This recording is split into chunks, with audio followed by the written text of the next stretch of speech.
Désiré Boileau, bonjour. Bonjour. Vous publiez aux éditions L'Harmattan La Mouche, un recueil de nouvelles. Alors ce titre intrigue, quel en est le sujet central? Alors en fait, le sujet de mon livre traite des relations entre les êtres humains au travail. Comment tout s'agence, comment ces forces différentes, les différentes interactions se mettent en place, comment tout cela interagit. En fait, le livre évoque surtout les relations entre les êtres, les conflits de pouvoir et tout ce qui en découle. Alors comment considérez-vous le travail? Alors en fait, je le considère comme un peu une partie de poker. Soit ça marche, soit ça ne fonctionne pas. En fait, lorsque le travail est mal vécu, la vie peut devenir insupportable parce que le travail, c'est quand même 8 heures de présence par jour dans un bureau, dans une entreprise. Donc il faut que ça fonctionne et il faut que l'interaction se passe bien. Et j'ai souvent pensé qu'une bonne ambiance, en fait, au sein d'une équipe, peut racheter l'ennui que l'on éprouve à accomplir telle ou telle tâche. Alors le travail, est-ce une galère pour tout le monde? Non, bien sûr. Alors, il m'est arrivé, bien sûr, dans ma vie de rencontrer des gens qui étaient portés par leur travail, qui aimaient ce qu'ils faisaient et qui le faisaient bien. Je me souviens d'ailleurs, à ce propos, d'une rencontre que j'avais faite à Montmartre. J'étais entrée chez un tapissier et il avait vraiment l'amour de son métier. Il parlait de la rénovation des meubles d'une façon extraordinaire. Il avait la passion de son travail, il le faisait merveilleusement bien et pour moi c'est vrai que c'est resté une sorte d'exemple.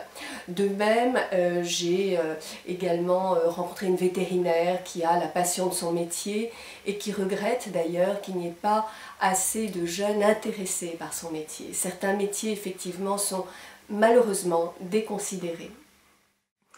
Alors d'où partez-vous pour écrire vos nouvelles? Comment est-ce que ça commence? Alors en fait, je parle toujours d'une situation qui va parler à l'esprit. Par exemple, dans mon recueil, il est question du dernier jour d'un représentant de commerce qui a passé toute sa vie sur la route. C'est-à-dire qu'il a passé 30 ans de sa vie à avaler des kilomètres d'asphalte dans un seul but, le but de gagner tout ce qu'il pouvait pour s'offrir enfin une vie qui lui convient à la fin de ces années de labeur. Il s'agit vraiment de labeur. Il n'aime pas tellement que ça vendre des articles de commerce et en fait il a mobilisé toutes ses forces pour gagner le plus possible d'argent et s'offrir son évasion. Alors en fait l'histoire c'est son dernier jour sur la route et comment ça va se terminer. C'est pour moi quelque chose qui parle à l'esprit d'un lecteur.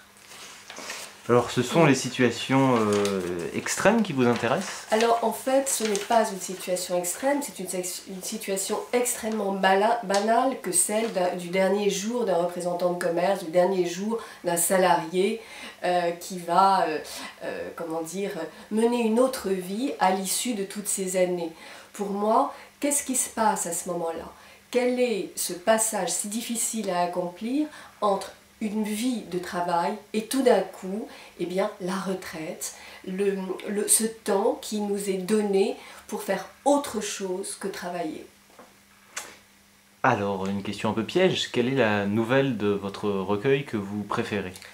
Alors ça c'est un peu difficile de vous répondre. Disons bon, effectivement il y a une nouvelle que j'aime beaucoup qui s'appelle donc La Mouche, qui donne son titre au recueil. En fait il est question encore une fois d'oppression au travail. Il s'agit d'un homme qui le vendredi après-midi lâche les vannes, c'est-à-dire qu'il va s'offrir son quart d'heure de liberté comme un animal peut s'offrir son quart d'heure de folie. Vous savez, tout d'un coup, on voit un animal qui se met à courir comme un fou et qui se libère de quelque chose. Et là, il s'agit vraiment de cela. Cet homme qui, comment dire, doit avoir une certaine forme d'oppression, va s'offrir son quart d'heure de folie. Voilà. Alors on s'interroge, que se passe-t-il ces vendredis après-midi? Alors il se passe qu'il a une sorte de manie, c'est qu'il attrape les mouches dans son bureau. C'est quelqu'un qui s'attaque aux insectes. Et donc voilà, je ne vous dévoile pas la fin de la nouvelle, mais ce n'est pas très gai. Et en même temps, je pense qu'on rit. Alors on dit souvent qu'une chute lors de l'écriture d'une nouvelle doit reconfigurer tout le texte en un éclair. Oui, c'est cela. En fait, dans ce cas de figure, effectivement, une bonne nouvelle, quand elle est réussie, doit donner à la fin la raison d'être de la première phrase. C'est-à-dire que vous pouvez arriver à dérouler à partir d'une chute tout l'enjeu d'un texte et toute l'histoire, si effectivement le texte est bien mené. Voilà. Alors les chutes de vos nouvelles sont assez fortes, déroutantes. Comment elles vous viennent à l'esprit? Alors c'est assez étrange, ça dépend.